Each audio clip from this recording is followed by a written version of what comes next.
Alright, so here's my idea. We have plentiful amount of different countries, different kinds of forms of leaders who address them as kings, emperors, empresses, whatever, masters.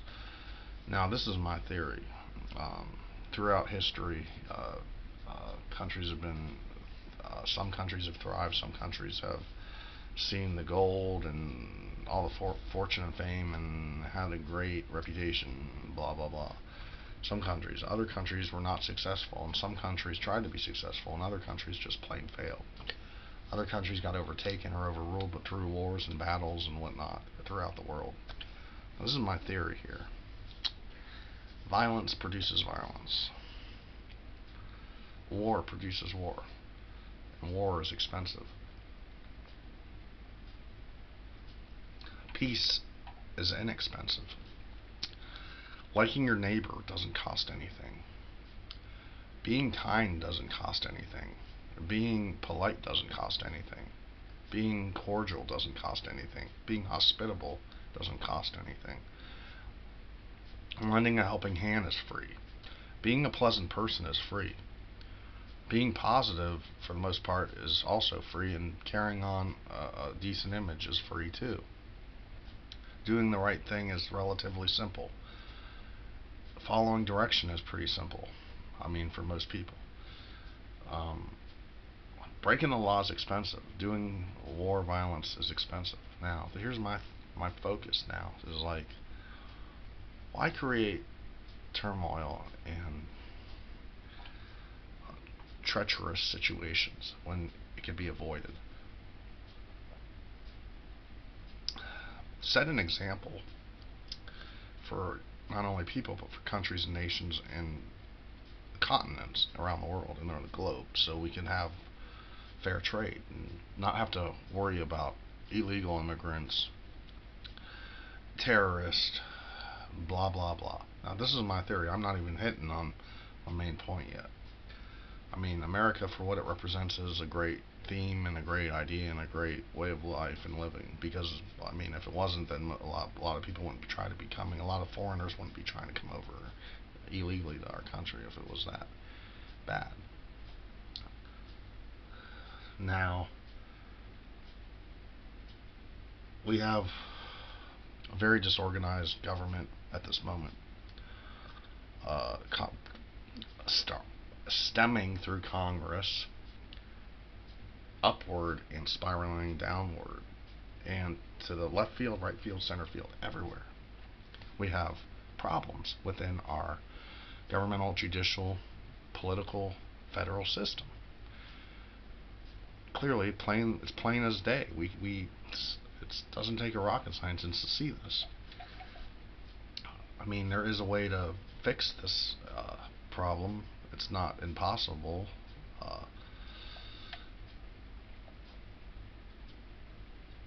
But it starts with a leader, though. And unfortunately, we don't have the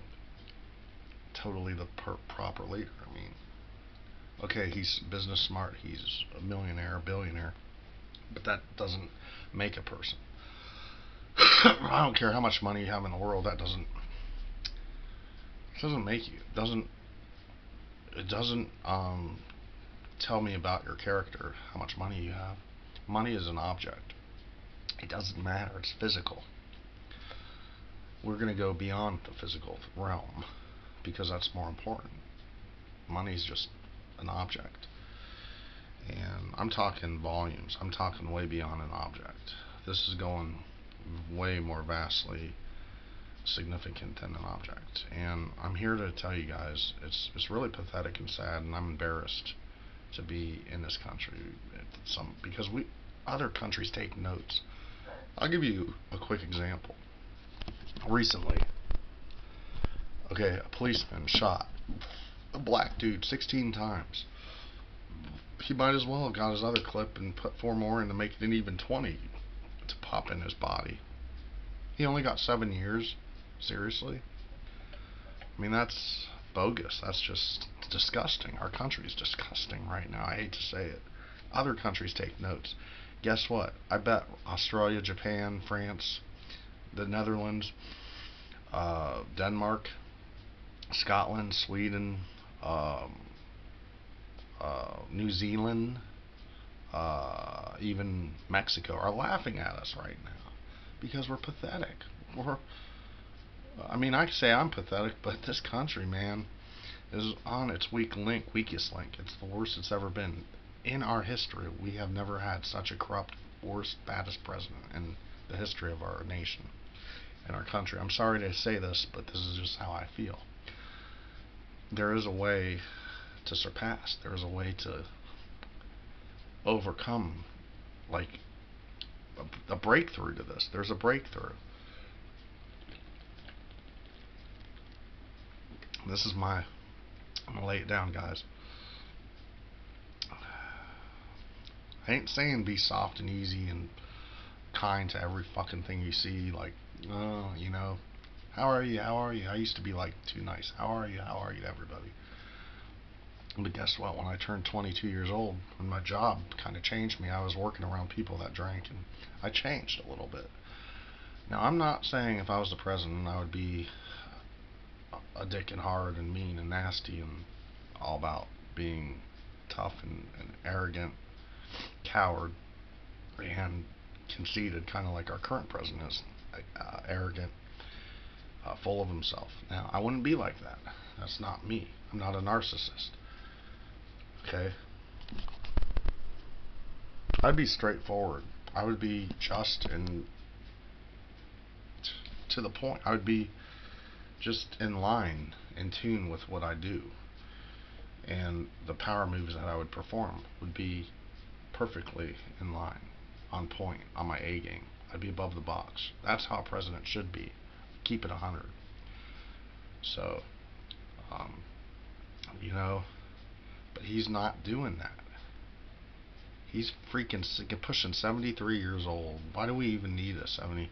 For crying out loud, we need like a president in late 40s to late 50s, for fuck's sake.